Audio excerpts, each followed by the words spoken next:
Lainnya, saudara, pengendara ojek di Pandeglang, Banten terancam pidana usai kecelakaan gara-gara jalan rusak yang menewaskan penumpangnya. Sempat beredar informasi pengemudi ojek sudah jadi tersangka, namun polisi membantahnya.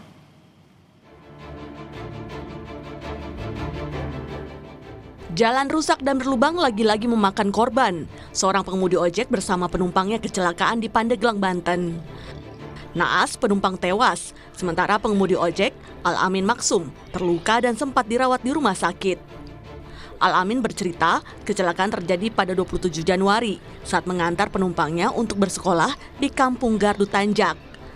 Pasca kejadian, dirinya telah menjalani serangkaian pemeriksaan di Mapolres Pandeglang. Supaya kasus ini dihentikan kan ya. Semoga ada keadilan aja dari saya. Saya kan tahu saya orang nggak punya apa. Masa saya ibaratnya dituntut dipenjarakan, tahu kan anak istri saya siapa yang nafkahin. Saya kan di tukang ojek. Kuasa hukum pengemudi ojek meminta kasus ini diselesaikan dengan restoratif justice. Kuasa hukum menilai perkara itu tidak layak dilanjutkan karena baik pengemudi maupun penumpang merupakan korban jalan rusak. Kita dampingi untuk mengajukan restoratif justice di Polres Pandeglang.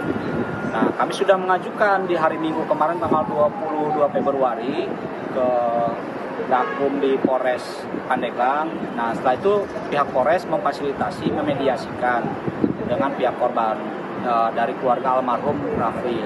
Keluarga almarhum Raffi ini memang menolak keberatan untuk diadakan perdamaian, tapi kami tetap persuasif. Sebelumnya sempat beredar, Al-Amin pengemudi ojek sudah menjadi tersangka kasus kecelakaan yang menyebabkan korban tewas. Namun hal ini dibantah polisi. Polisi bilang kasusnya masih dalam penyelidikan.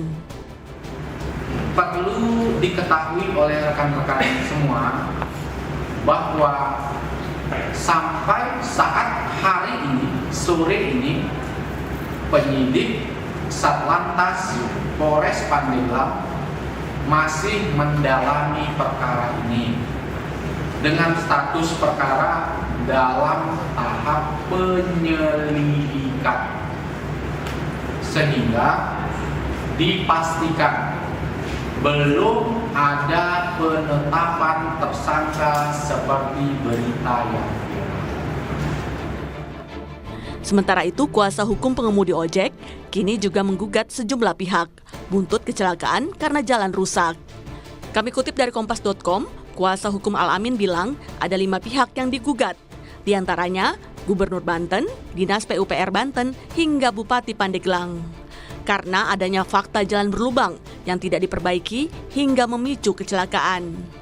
Dalam Undang-Undang Lalu Lintas dan Angkutan Jalan, khususnya di pasal 273 ayat 3, memang disebutkan sanksi bagi penyelenggara jalan yang tidak memperbaiki jalan rusak hingga mengakibatkan kecelakaan lalu lintas.